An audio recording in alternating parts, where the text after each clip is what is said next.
তারপরে আমরা বসতে যাই না, ওদের যে বসতে ভাই আছে না, ওনার দোকানে ওরা কাজ দেয়, তারপরে বসতেই থাকে, বসতি সবাই চাচা চাচা বলে রাখে, সেই হিসাবে আমি ওর চাচা, আর আমরা বসতি সবাই মিলে খুশি হইয়া ওর নাম রাখি গোলাম মোল্লা। চাচা ওকে কোন হসপিটাল নিয়ে গিয়েছিলেন? মানে কোন হসপিটাল, জায়গা কোথায়, ডাক্তারের নাম কি ছিল? ওই যে আমাদের বস্তিতে আছে না, বস্তির উল্টা পাশে একটা ক্লিনিক আছে, ওইখানে ওখানে ডাক্তার হচ্ছে মুজাহিদ, উনি ওর চিকিৎসা করেছে।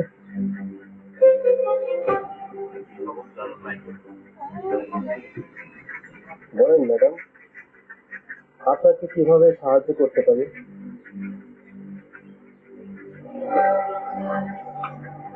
আপনি কি উনিকে চেনেন? হ্যাঁ, ওনাকে আমি চিনি তো।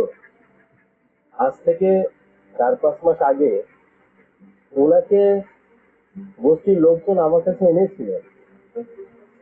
কেন, কি হয়েছিল? কে বা কাহারা ওনাকে মেরেছিল, শরীরের বিভিন্ন জায়গায় আঘাত ছিল, বিশেষ করে মাথায়। আমি ওনার ওভার চিকিৎসাটা দিয়েছি, সবশেষে দেখা যায় কি ওনার মাইল্ড ট্রমাটিক ব্রেন ইনজুরি। মানে মানে উনি পুরনো কিছু বলতে পারে না।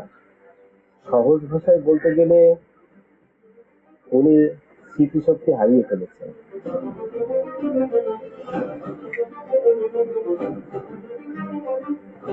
উনি ওনার জীবনের পুরনো কোনো ঘটনাই মনে করতে পারেন।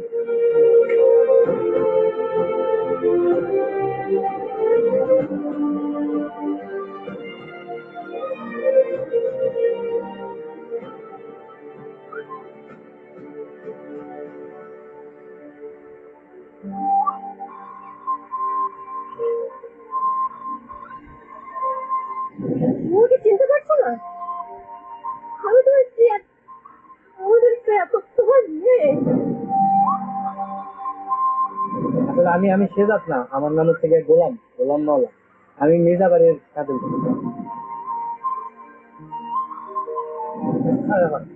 বুঝতেছেন নাকি? আমি তোর শেজাত না যে আমার এই কথাগুলো ভালো লাগবে, আমার তো ভালো লাগতেছে না, বুঝতেছেন না?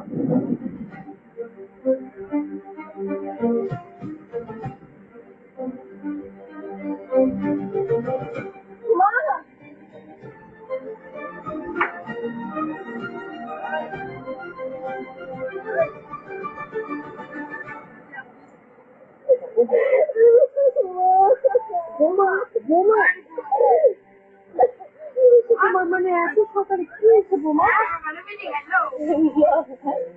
আমরা ভুল করে ফেলেছি,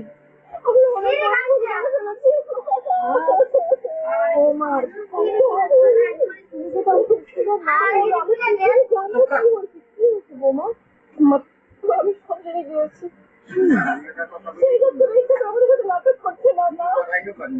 মানে কি বলো, কি কি হয়েছে? মানে কোনো কিছু মনে নেই মা, সেটা তো সত্যি সত্যি হারিয়ে গেছে।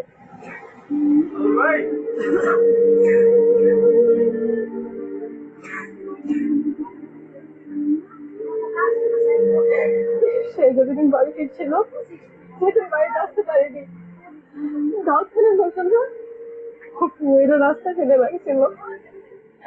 তারপর বস্তির লোকজন ওকে হসপিটালে নিয়ে যায়। তো আমি নিজে হসপিটালে গিয়েছি, কথা বলে আসছি ডাক্তারের সাথে। আমি তো প্রশ্নের উত্তর করছিলাম না।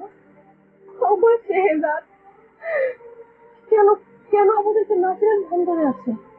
কে তাকে ব্ল্যাকমেল করছে? কি তার উদ্দেশ্য?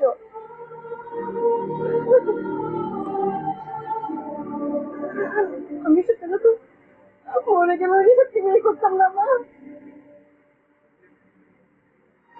সে তো কোনো অপরাধ করেনি, সে তো অপরাধী